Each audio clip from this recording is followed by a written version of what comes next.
السلام علیکم ورحمۃ اللہ وبرکاتہ۔ کل گزشتہ کے سبق میں ہم نے میت کی تدفین سے متعلق گفتگو کی تھی۔ میت کی تدفین سے فراغت کے بعد ایک کام تو یہ کیا جاتا ہے کہ بعض علاقوں میں میت کی قبر پر آذان دی جاتی ہے۔ تدفین کے بعد قبر پر آذان دینا یہ خلاف سنت اور غلط طریقہ ہے، جیسے کہ کسی قسم کی تبرکات یا قرآنی آیات کو قبر میں رکھنا یہ درست نہیں ہے، اور اس سے انسان کو احتیاط کرنی چاہیے اور بچنا چاہیے، کیونکہ ان چیزوں کا نہ تو قرآن و حدیث میں کوئی اصل اور بنیاد ہے، اور دوسرا یہ کہ اس طریقے پر قرآن و حدیث کے الفاظ کی توہین بھی بعض مرتبہ ہو جاتی ہے۔ یہاں تک فرمایا فقہا نے کہ میت کو جن پٹیوں کے ساتھ اس کے کفن کو باندھا گیا تھا کھلنے سے بچنے کے لیے، قبر میں رکھنے کے بعد جب ان کفن کو کھول دیا جائے تو وہ پٹیاں بھی قبر میں نہ چھوڑیں، یعنی میت اور میت کا مسنون کفن صرف یہ چیز قبر میں ہو، اس کے علاوہ ہر چیز کو قبر سے نکال لینا چاہیے۔ تو قبر پر آذان دینا یہ بھی خلاف سنت ہے، کسی حدیث سے اس کا ثبوت نہیں ہے، اس لیے اس سے بچنا چاہیے، پرہیز کرنے کی بہت زیادہ ضرورت ہے۔ اس کے بعد قبر پر تختی نام کی لگائی جاتی ہے۔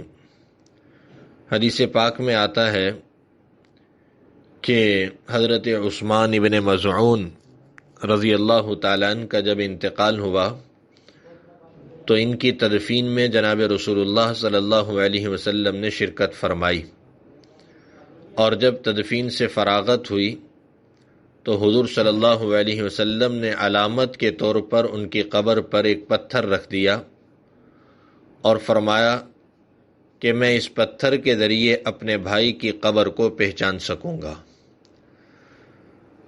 تو بطور یادداشت اگر قبر کے ساتھ کوئی تختی وغیرہ لگا دی جائے تو اس کی شرعاً اجازت ہے، اس حدیث پاک سے اس کا ثبوت ملتا ہے، لیکن اس وقت کہ جب شرعی ضرورت ہو اور صرف پہچان کے لیے لگائی گئی ہو۔ دو چیزیں ہیں، قبر کے ساتھ تختی لگانے کی اجازت ہے، لیکن بشرطے کہ اس کی ضرورت بھی ہو۔ ضرورت سے مراد کہ اگر ایک احاطہ ہے اور اس احاطے میں ایک ہی قبر ہے اور آسانی کے ساتھ پہچانی جا سکتی ہے اور تختی لگانے کی کوئی حاجت اور ضرورت نہیں ہے تو پھر تختی نہ لگائی جائے، اور دوسری یہ کہ پہچان کے لیے لگائیں، نہ یہ کہ میت کی تعریف اور میت کا تعارف میں مبالغہ آمیزی کی جائے، اشعار لکھے جائیں، قرآن پاک کی آیات لکھی جائیں۔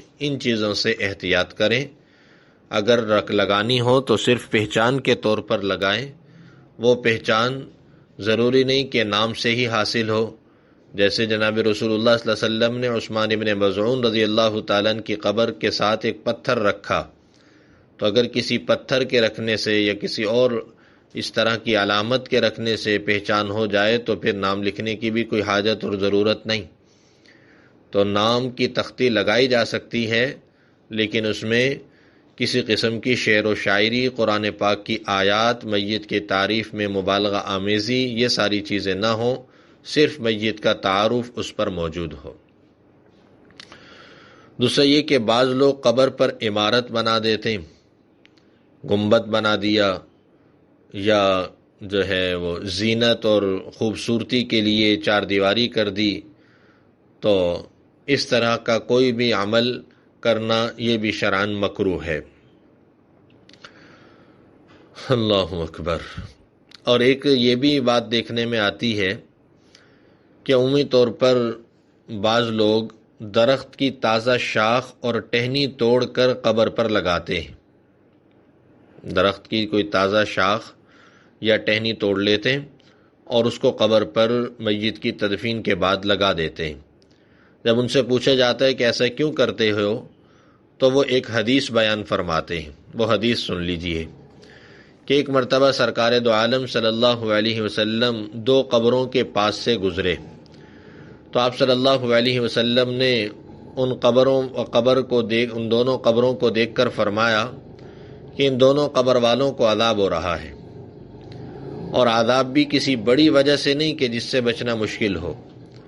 ایک آدمی کو تو عذاب ہو رہا ہے پیشاب کی چھینٹوں سے نہ بچنے کی وجہ سے، اور دوسرے کو عذاب ہو رہا ہے چغل خوری کی وجہ سے۔ 2 قبر والوں کو عذاب ہو رہا ہے۔ ایک کے عذاب کا سبب یہ ہے کہ وہ طہارت اور پاکیزگی کا اہتمام نہیں کرتا تھا، پیشاب کی چھینٹوں سے نہیں بچتا تھا، اور دوسرا یہ کہ وہ چغل خور تھا۔ یہ دونوں چیزیں ایسی ہیں کہ جس سے بچنا انسان کے لیے آسان ہے، بچ سکتا ہے، لیکن وہ بچتے نہیں تھے۔ تو آپ صلی اللہ علیہ وسلم نے کھجور کی ایک تازہ شاخ منگوائی اور درمیان سے اس کے 2 ٹکڑے کیے اور انہیں ایک ایک کر کے دونوں کی قبروں پر گاڑ دیا۔ صحابہ رضوان اللہ علیہم اجمعین نے جب رسول اللہ صلی اللہ علیہ وسلم کا یہ طرز عمل دیکھا جو کہ پہلے نہیں دیکھنے میں آیا تھا تو پوچھا کہ یا رسول اللہ آپ نے ایسا کیوں کیا؟ آپ علیہ السلام نے فرمایا کہ شاید اس عمل سے ان کے عذاب میں کچھ کمی ہو جائے جب تک کہ یہ شاخیں خشک نہ ہوں۔ یہ روایت ہے بخاری اور مسلم میں۔ تو دیکھیں اس روایت کے بارے میں عرض یہ ہے کہ حضور اقدس صلی اللہ علیہ وسلم نے اپنی زندگی میں قبر پر ان تازہ شاخ کو، درخت کی اس تازہ ٹہنی کو 1 یا 2 مرتبہ ڈالا ہے۔ پھر بعض علماء کے نزدیک یہ عمل حضور صلی اللہ علیہ وسلم کے ساتھ خاص تھا، کیونکہ حضور صلی اللہ علیہ وسلم کو ان کے عذاب کا علم تھا، اور عذاب کا ہلکا ہونا یہ ٹہنی میں اس کا کوئی اثر نہیں، ٹہنی کے وجہ سے وہ عذاب کم نہیں ہوا، اصل سبب وہ ٹہنی رکھنے والے ہاتھوں کی برکت تھی جو جناب رسول اللہ صلی اللہ علیہ وسلم کو حاصل تھی۔ تو اس لیے اس کا معمول نہیں بنانا چاہیے۔ ہاں کبھی کبھار کوئی شخص اس حدیث پر عمل کرتے ہوئے ہری شاخ قبر پر لگا دے تو اس کی گنجائش ہے، لیکن اس حدیث کی روح سے قبروں پر پھول اور پھولوں کی چادر چڑھانا جائز نہیں، کیونکہ پورے ذخیرے احادیث میں صحابہ کرام رضوان اللہ علیہم اجمعین میں سے کسی سے بھی قبر پر پھول یا پھولوں کی چادر چڑھانا ثابت نہیں ہے۔ یہ خالص بدعت ہے اور ہندوؤں کی مشابہت کی وجہ سے ناجائز ہے، اس چیز سے بچا جائے۔ اللہ اکبر۔ اب تدفین سے فراغت ہو گئی۔ دیکھیں جب انسان اس دنیا کے اندر جیتا ہے تو اس کے بہت سے تعلقات والے ہوتے ہیں، خصوصی طور پر نسبی رشتے ہوتے ہیں جو نسبی رشتے کہلاتے ہیں، رشتہ داریاں ہوتی ہیں، اور رشتہ داریوں کے علاوہ بھی بہت سے لوگ دوستانہ تعلقات، محلے داری، اس طرح کی چیزیں بھی بہت زیادہ لوگوں میں پائی جاتی ہیں۔ تو جب بھی ہمارے کسی تعلق والے کا انتقال ہو تو ہمیں ایک شریعت نے جملہ دیا ہے، اس جملے کو دہرا لینا چاہیے۔ وہ جملہ ہے انا للہ و انا الیہ راجعون۔ پہلی بات تو یہ عرض کر دوں کہ قرآن پاک میں جہاں اللہ تعالیٰ نے اس جملے کے کہنے کا حکم ارشاد فرمایا ہے، وہاں پر موت کا لفظ استعمال نہیں فرمایا کہ جب موت آ جائے کسی کی موت ہو جائے، کسی کا انتقال ہو جائے تو انا للہ کہو، بلکہ کیا لفظ استعمال فرمایا؟ قرآن میں اللہ فرماتے ہیں الذین اذا اصابتہم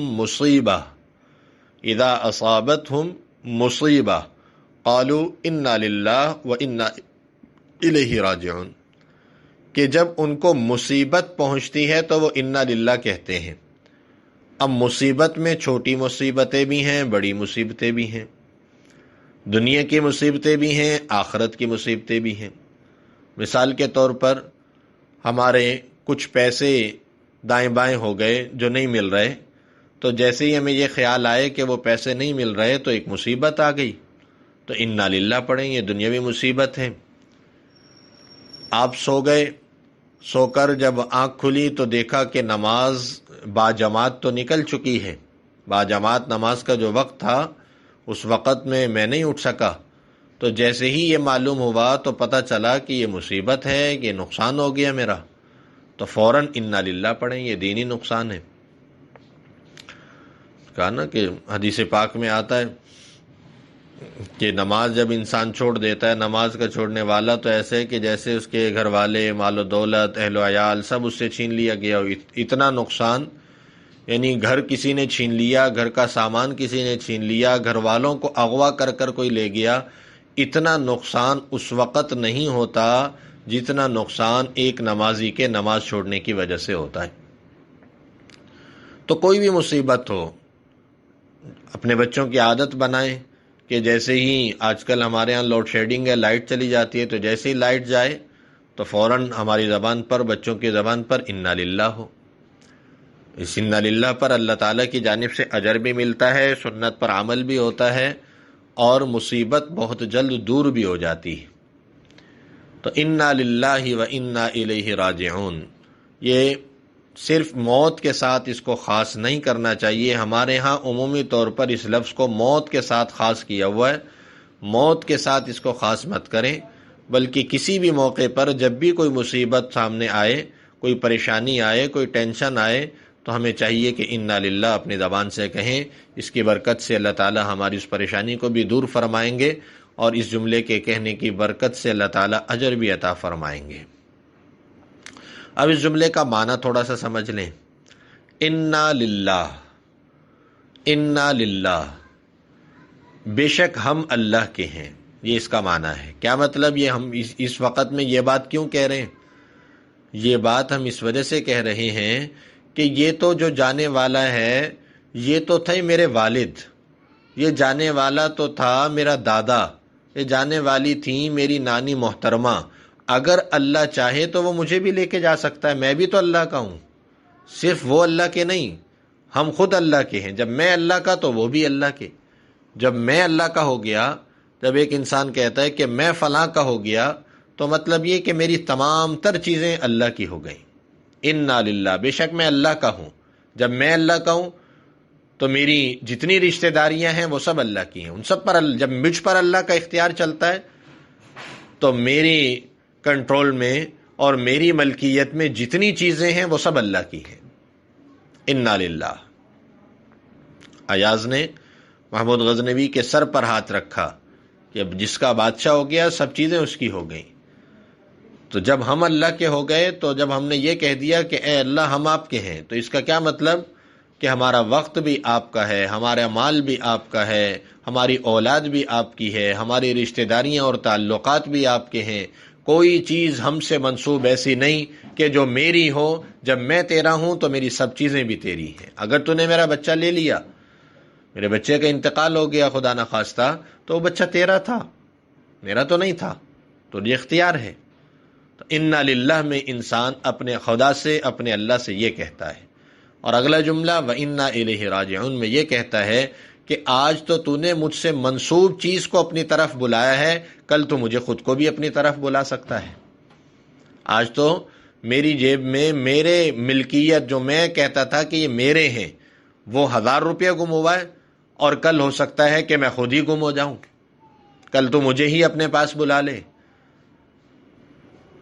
آج میرا ایکسیڈنٹ ہوا تو ایکسیڈنٹ کی وجہ سے میرے پاؤں پر تکلیف ہو گئی، میرے پاؤں پر چوٹ آ گئی، تو یہ چھوٹا نقصان ہے، تجھے تو اس پر بھی اختیار کہ مجھے پورے کے پورے بندے کو ہی تو مار دے۔ انا الیہ راجعون، ہم اللہ ہی کی طرف لوٹنے والے۔ تو یہ جملہ اپنی زبان سے کہنا چاہیے، اور اپنے مرحومین کے انتقال پر صبر کے دامن کو نہیں چھوڑنا، صبر کو اختیار کرنا ہے۔ صبر پر اللہ بہت دیتے ہیں۔ بخاری شریف میں ایک روایت ہے کہ اللہ کے نبی صلی اللہ علیہ وسلم نے ارشاد فرمایا کہ اللہ تعالیٰ کا ارشاد ہے، جب میں کسی ایمان والے بندہ بولا جاتا ہے لیکن اس سے بندی بھی مراد ہوتی ہے، یا ایھا الذین آمنو، اے ایمان والو، ایمان والوں میں مرد بھی ہیں عورتیں بھی ہیں، دونوں ہیں۔ تو اللہ فرماتے ہیں کہ جب میں اپنے کسی بندے یا بندی کے کسی محبت جس سے اس کو محبت ہوتی ہے، جو اس کو پیارا ہوتا ہے، اس کو میں موت دے دیتا ہوں۔ جب میں اپنے کسی بندے یا بندی کے کسی پیارے کو اٹھا لیتا ہوں، اس کو موت دے دیتا ہوں، لیکن وہ میرا بندہ، وہ میری بندی ثواب کی امید میں صبر کرتا ہے۔ صبر کرتا ہے، کیوں؟ اس لیے نہیں کہ اس کے نزدیک اس کی کوئی اہمیت نہیں تھی۔ باپ سے بڑھ کر کون سی نعمت ہو سکتی ہے، ماں سے بڑھ کر کون سی نعمت ہو سکتی ہے، لیکن اس کے ماں باپ نے انتقال کیا، اس نے صبر کیا۔ صبر کیوں کیا؟ اس لیے نہیں کہ ماں باپ کی قدر و قیمت نہیں تھی، ماں باپ اس کے نزدیک بہت قیمتی تھے۔ اس کے سر سے باپ کے سائے کے اٹھ جانے سے اس کو بہت تکلیف تھی۔ ماں کا گھر کے آنگن ماں سے خالی ہو گیا۔ جس آنگن میں ماں بیٹھا کرتی تھی، جس آنگن میں ماں قرآن پڑھا کرتی تھی، جس آنگن میں بیٹھ کر ماں تسبیحات پڑھا کرتی تھی، جس آنگن میں بیٹھ کر ماں بیٹے کو دکان پر جاتے وقت دعائیں دیا کرتی تھی، آج وہ آنگن ماں کی بیٹھک سے خالی ہو گیا۔ اب ایسا نہیں کہ اس کو تکلیف نہیں ہے، تکلیف ہے، اس کا نقصان چھوٹا نہیں، بہت بڑا نقصان ہوا ہے، بہت بڑا نقصان ہوا، لیکن اس پر اس نے صبر کیا۔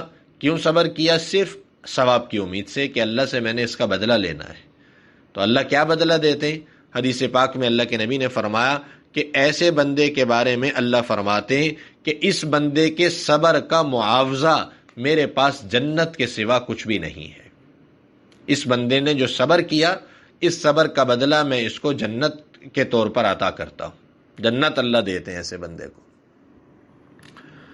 تو اس لیے صبر کو اختیار کرنا چاہیے۔ اور پھر اللہ کیا فرماتے ہیں؟ ہمارے استاد حضرت قاری محمد ادریس صاحب دامت برکاتہم العالیہ نے ایک بیان میں فرمایا کہ استعینوا بالصبر والصلاۃ ان اللہ مع الصابرین۔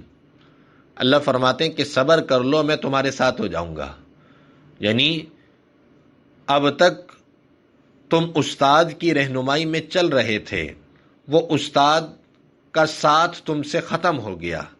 اب تک تم ماں کی دعاؤں سے چل رہے تھے، اب ماں کا انتقال ہو گیا۔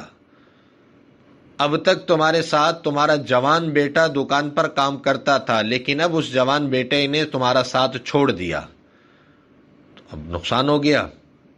تو اس نقصان کی کیسے تلافی ہو؟ اللہ فرماتے ہیں کہ یہ جو لوگ تمہارے ساتھ تھے، ان کا خدا اب تمہارے ساتھ ہو جائے گا۔ کتنی بڑی دولت ہے کہ صبر کرنے پر دنیا سے کا جس سے ساتھ اٹھا، بیوی اٹھ گئی، بیوی اس دنیا سے چلی گئی، یا کسی خاتون کا شوہر فوت ہو گیا۔ اب میاں بیوی کا ایک ایسا تعلق ہے کہ جس تعلق میں بہت سی اپنائیت ہوتی ہیں، اس تعلق میں بہت سی ایسی چیزیں ہوتی ہیں کہ بہت سی ایسی خدمات ہوتی ہیں جو انسان کسی دوسرے سے نہیں لے سکتا ہے۔ تو بیوی سے شوہر اٹھ گیا، بیوی کے شوہر کا انتقال ہو گیا۔ اب بیوی کہے کہ میرا تو کچھ بھی نہیں، میں کس کے آسرے ہوں، مجھے کس کے آسرے؟ بعض تو میتوں کو جھنجھوڑتے ہیں، کفن پکڑ پکڑ کر ان سے کہتی ہیں عورتیں کہ بتاؤ کس کے آسرے مجھے چھوڑ کر جا رہے ہو۔ اللہ اکبر۔ تو تم صبر کر لو، شوہر کا سایہ اٹھا ہے، خدا کے سائے کے لینے کا وقت آ چکا ہے۔ باپ کا سایہ اٹھا ہے، اللہ کا سایہ لینے کا وقت آ چکا ہے۔ صبر کر لو، شوہر کا ساتھ ختم ہوا، لیکن اب خدا تمہارے ساتھ ہو جائے گا۔ ان اللہ مع الصابرین، بے شک اللہ صبر کرنے والوں کے ساتھ ہے۔ تو صبر کرنا چاہیے، اور دوسرے لوگوں کو بھی چاہیے کہ وہ بھی میت کے جو قریبی ورثاء ہیں، نہ یہ کہ وہ جا کر ان کے گلے لگ کر مزید دھاڑے مار کر رو کر مزید ان کو برانگیختہ کریں، اور مزید ان کو تکلیف پہنچائیں، اور مزید ان کو رونے پر مجبور کریں۔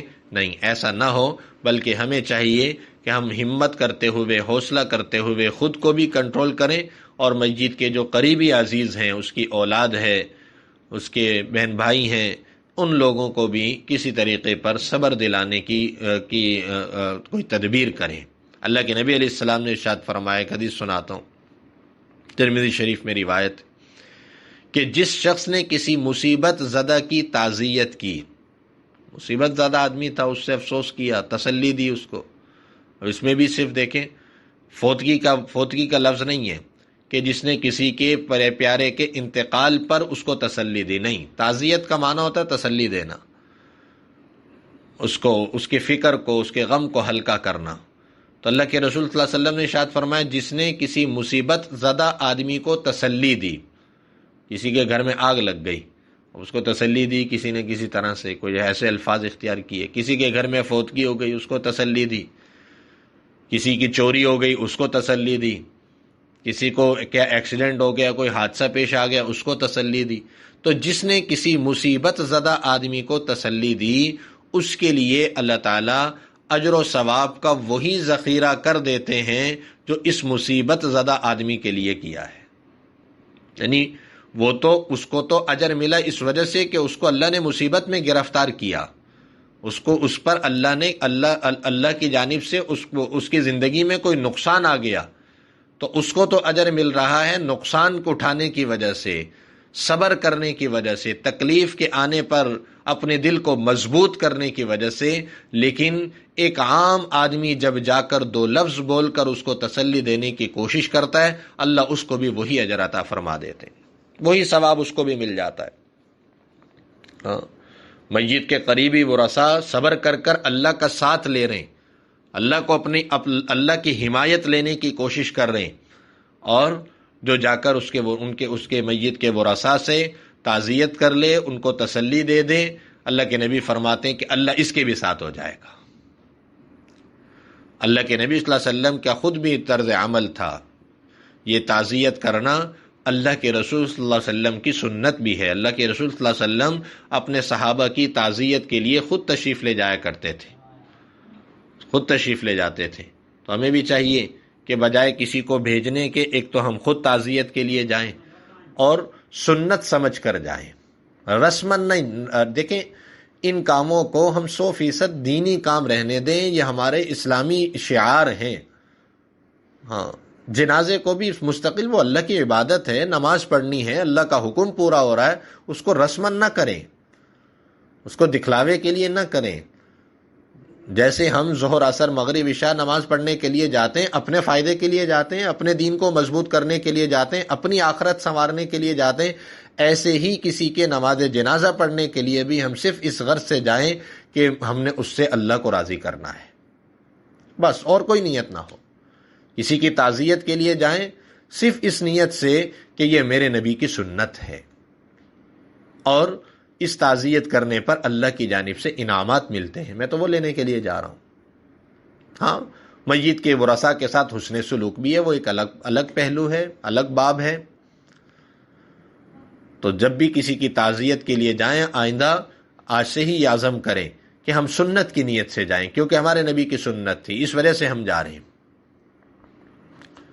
اور تعزیت، اور پھر دیکھیں، اللہ کے رسول صلی اللہ علیہ وسلم مکتوب بھی لکھا کرتے تھے، میسیج بھی اگر کہیں دور ہے تو انسان ان کو فون بھی کر سکتا ہے، واٹس ایپ پر میسیج بھی کر سکتا ہے۔ رسول اللہ صلی اللہ علیہ وسلم کی یہ بھی سنت ہے۔ حضرت معاذ بن جبل رضی اللہ تعالیٰ عنہ کے بیٹے کا انتقال ہوا، حضرت معاذ بن جبل رضی اللہ تعالیٰ عنہ کو رسول اللہ صلی اللہ علیہ وسلم نے تعزیت کا خط لکھا، تعزیت نامہ لکھا، مکتوب تعزیت، اور رسول اللہ صلی اللہ علیہ وسلم کے یہ مکتوب تعزیت میں آپ کے ایڈمن سے درخواست کروں گا کہ وہ آپ کو انشاءاللہ اس کی تصویر بنا کر سینڈ بھی کر دیں گے، بھیج دیں گے آپ کو۔ خلاصہ اس کا کیا ہے کہ اللہ کے نبی صلی اللہ علیہ وسلم حضرت معاذ بن جبل رضی اللہ تعالیٰ عنہ کو تسلی دی، اس کے اندر اس اللہ کی حمد و ثنا کی، اور پھر دعائیں دی کہ اللہ تمہیں اس پر اجر عظیم عطا فرمائے، صبر کی توفیق دے، اور اللہ تعالیٰ تمہارا پھر اللہ یہ بات سمجھانے کی کوشش کی کہ یہ سب ہمارے پاس، ہماری اولاد یہ اللہ کی امانت ہوتی ہے، اللہ جب چاہیں اس کو اپنے پاس لے لیتے، اور پھر ثواب کی نیت سے صبر کرنے کی رسول اللہ صلی اللہ علیہ وسلم نے تلقین کی حضرت معاذ بن جبل رضی اللہ تعالیٰ عنہ کو، اور پھر رونے دھونے سے اپنے آپ کو بچانے کی درخواست کی کہ اپنے آپ کو رونے دھونے سے احتیاط کریں، یہ طرز عمل نہ اختیار کریں، اس سے کوئی فائدہ نہیں. تو یہ رسول اللہ صلی اللہ علیہ وسلم کا مکتوب بھی لکھا گیا. تو یہ ساری سنتیں ہیں، فون پر بھی کی جا سکتی ہے. لیکن اول یہ ہے کہ اور پھر تعزیت کے لیے 3 دن ہیں. 3 دن کے اندر کسی ایک مرتبہ میت کے گھر جانا یہ مستحب ہے. روزانہ جانا بھی ضروری نہیں، کسی ایک دن چلے جائیں اور جا کر ان کو تسلی دیں، ان کے ساتھ اپنی حمایت کی آفر کریں، پیشکش کریں کہ ہم تمہارے ساتھ ہیں، ہماری دعائیں آپ کے ساتھ ہیں، اور میت کے ایصال ثواب کے بارے میں ان سے جو ہے وہ درخواست کریں کہ ہم انشاءاللہ اس کے لیے دعائے مغفرت بھی کرتے ہیں، ان کے لیے ایصال ثواب بھی کرتے ہیں. یہ ساری باتیں کریں، تسلی دیں، ان کو صبر کے فضائل سنائیں، اور پھر میت کے لیے دعائے مغفرت بھی کر لینی چاہیے. اسی کو تعزیت کہتے ہیں. 3 دن تک یہ تعزیت کی اجازت ہے. 3 دن کے بعد تعزیت کرنا مکروہ تنزیہی ہے. 3 دن کے بعد تعزیت نہیں ہوتی. لیکن اگر تعزیت کرنے والا سفر میں ہے اور وہ 3 دن تک نہیں آ سکا، تو اس صورت میں 3 دن کے بعد جب وہ سفر سے جب بھی واپس آئے، مہینے بعد، 2 ماہ بعد، تو اس کے لیے اجازت ہے کہ وہ جب آئے تو آ کر تعزیت کر لے. لیکن عمومی طور پر مسلمان 3 دن تک اجازت ہے کہ تعزیت کر سکتے ہیں. اس کے بعد تعزیت سے اپنے آپ کو بچانے کی کوشش کریں. اس بارے میں بقیہ گفتگو انشاءاللہ کل آئندہ کے سبق میں بھی کچھ عرض کروں گا. اللہ تعالی ہم سب کو توفیق عمل نصیب فرمائے. وآخر دعوانا ان الحمدللہ رب العالمین. السلام علیکم ورحمۃ اللہ وبرکاتہ.